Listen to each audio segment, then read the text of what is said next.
Hello everyone, welcome in the next tutorial. So in this tutorial we are going to understand about the zoom tab.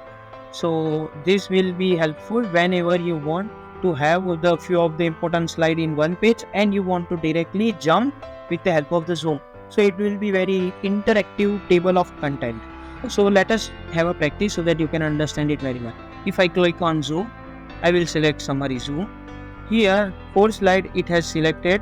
We will remove all the slides which it has suggested, and we are going to select only slide number 3, 4 and 5 and just press insert.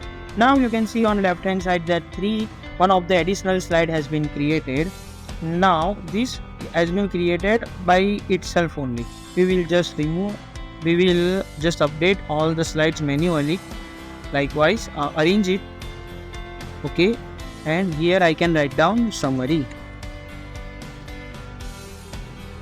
Okay, and if we go to the presentation view, next you can see that 3 slides images are being captured. If I click on that, you can see all the content of this slide is being captured. If I click on back, not back, but if I click on the slide again, it is zoom out.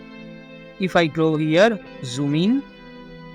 Again, if I go here, zoom in, and next zoom out. So by this way you can interactively, this all the 3 slides has been sum up over summary section. So by this way you can do the summary creation.